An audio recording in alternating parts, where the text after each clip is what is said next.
ജനാർദ്ദനക്കുറിപ്പാണ്. വാശിയവും പഞ്ചതത്വം എന്നുള്ള പുസ്തകത്തിൽ ജ്ഞാനസൂത്രം 14 സിദ്ധർ സുന്ദരാനന്ദർ എഴുതിയ ഗ്രന്ഥത്തിൽ 7ാമത്തെ നേർവഴി. ഈ ശ്ലോകത്തിൽ ആത്മാക്കളുടെ മുക്തിയെ പറ്റിയും മറ്റുമാണ് പറയുന്നത്. യഥാർത്ഥ മുക്തിയിൽ എത്തും മുമ്പേയുള്ള ആത്മാക്കൾ അവരിതുവരെ ആ മുക്തിയായിട്ടില്ല എന്നർത്ഥം, മോക്ഷത്തിലെത്തിയിട്ടില്ല. ഇരുട്ടിൽ തപ്പുന്ന ആത്മാക്കൾ, അവരുടെ അഹങ്കാരം ഒട്ടും കുറയാത്ത ആത്മാക്കൾ, മുൻജന്മ പാപങ്ങളും പേറുന്നവരും പുനർജന്മങ്ങൾക്ക് വിധേയമാകും. ഇത്രയും പേരാണ് പുനർജന്മങ്ങൾക്ക് വിധേയമാവുന്നത്. യഥാർത്ഥ മുക്തിയിലെത്തും മുമ്പെയുള്ള ആത്മാക്കൾ, ഇരുട്ടിൽ തപ്പുന്ന ആത്മാക്കൾ, അവരുടെ അഹങ്കാരം ഒട്ടും കുറയാത്ത ആത്മാക്കൾ, മുൻ ജന്മ പാപങ്ങളും പേറുന്നവരും പുനർജന്മങ്ങൾക്ക് വിധേയമാകും. മുക്തിയിലേക്ക് പോകാനാകാതെ ആത്മാക്കൾ പാപം, അഹങ്കാരം, അറിവില്ലായ്മ തുടങ്ങിയ കാരണങ്ങളാൽ അവിടെ ചുറ്റിത്തിരിഞ്ഞുകൊണ്ടിരിക്കും. ഒരിക്കൽ ഇവ ഈ മായകളിൽ നിന്നും ജ്ഞാനം കൊണ്ട് രക്ഷപ്പെട്ടാൽ അവർ പുതിയ കാഴ്ചപ്പാടോടെ മുക്തിക്ക് വേണ്ടി പരിശ്രമിക്കും. ഇവിടെ ഈ ആത്മാക്കൾ തനിയെ ജ്ഞാനം നേടും എന്ന് പറയാൻ പറ്റില്ല.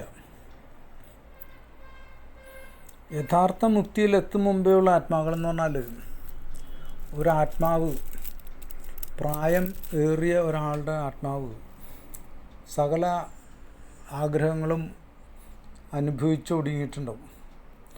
അവർക്ക് ആത്മാവ് മാത്രമായിട്ടുള്ളൊരവസ്ഥ വരുമ്പോൾ അതിനെ അവരുടെ മക്കൾ അല്ലെങ്കിൽ മക്കളുടെ മക്കൾ എല്ലാവരും കൂടി ചേർന്ന് ഉള്ള ബലികർമ്മങ്ങൾ ചെയ്താണ് ആത്മാക്കളെ സന്തോഷിപ്പിക്കുന്നത്.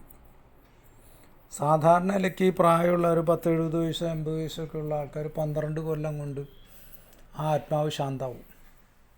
അത് മോക്ഷത്തിലേക്കുള്ള പ്രയാണം ആരംഭിക്കാൻ ഈ 12 കൊല്ലവും അവരുടെ മക്കളോ ബന്ധുക്കളോ ബലികർമ്മങ്ങൾ ചെയ്തുകൊണ്ടേയിരിക്കണം. 3 തലമുറ, മിനിമം 3 തലമുറയിലുള്ളവർ അല്ലെങ്കിൽ 5 തലമുറയിലുള്ളവർ കൂടി ചെയ്യണം. അപ്പോൾ മുക്തിയിൽ എത്തും മുമ്പേയുള്ള ആത്മാക്കൾ കുറേ കാലം ചെയ്തിട്ടുണ്ട്, എന്നാലും അവർ മുക്തിയിലെത്തിയിട്ടില്ല. അങ്ങനെയുള്ള ആത്മാക്കൾ. ഇരുട്ടിൽ തപ്പുന്ന ആത്മാക്കൾ. ഇരുട്ടിൽ തപ്പുന്ന ആത്മാക്കൾ എന്ന് പറഞ്ഞാൽ അകാല മൃതിയിൽ വന്ന ആത്മാക്കളാണ്. അവർക്ക് അവരുടെ താല്പര്യങ്ങളോ ആഗ്രഹങ്ങളോ ഒരിക്കലും തീരാത്ത, അവർ എന്താ ചെയ്യേണ്ടതെന്ന് അവർക്കൊരു പിടിയില്ലാത്ത അവസ്ഥയിലാണ് ആ ഇരുട്ടിൽ തപ്പുന്നു എന്ന് പറഞ്ഞത്. അവർക്കും അങ്ങനെ അകാലത്തിൽ മൃതി, അപമൃതി അങ്ങനെയുള്ള ആത്മാക്കളെയും ബലികർമ്മങ്ങൾ ചെയ്തുകൊണ്ടാണ് അവരെ സമാധാനപ്പെടുത്തുന്നത്. അവരുടെ അഹങ്കാരം ഒട്ടും കുറയാത്ത ആത്മാക്കളുമുണ്ട്.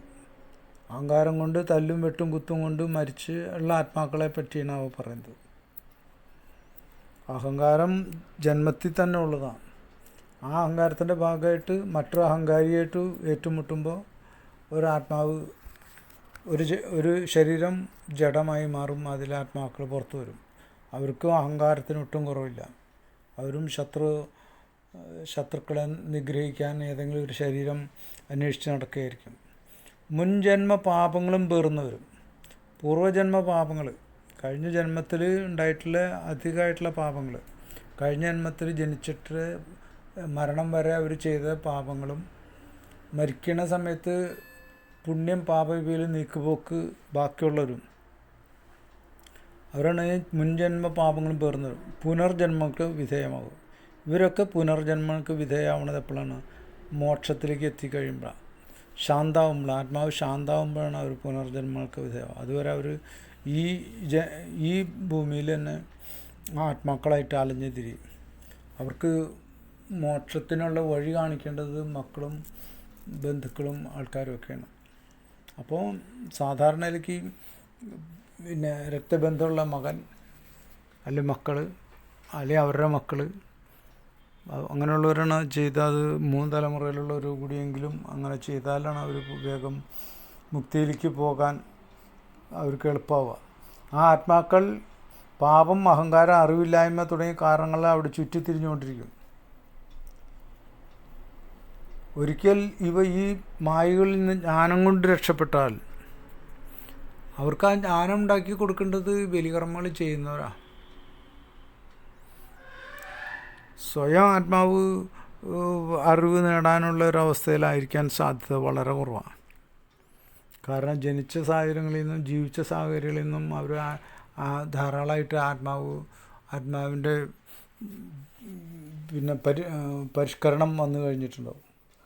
അത് മരണത്തോടു കൂടി തന്നെ വന്നിട്ടുണ്ടാവും. അങ്ങനെയുള്ളവർക്ക് പിന്നെ അധികമായിട്ട് ഈ മായയിൽ മുങ്ങി കെടുക്കുന്നില്ല എങ്കിൽ ജ്ഞാനം കൊണ്ട് രക്ഷപ്പെടാം. അവർ പുതിയ കാഴ്ചപ്പാട് മുക്തിക്ക് വേണ്ടി പരിശ്രമിക്കും. ആ ആത്മാക്കളെ അതിന് സഹായിക്കുന്നത് ഈ ബലികർമ്മങ്ങൾ ചെയ്യാൻ ബാധ്യപ്പെട്ടവരാണ് അവരെ അങ്ങനെ കൊണ്ടുപോകുന്നത്. അതുകൊണ്ട് നേർവഴി നടത്താൻ, മരിച്ചുപോയ ആത്മാക്കളെ നേർവഴി നടത്തേണ്ടത്, മോക്ഷത്തിനുള്ള വഴി കണ്ടെത്തി ചെയ്യിപ്പിക്കേണ്ടത് ഈ ബലികർമ്മങ്ങൾക്ക് ഉത്തരവാദിത്തപ്പെട്ടവരാണ്.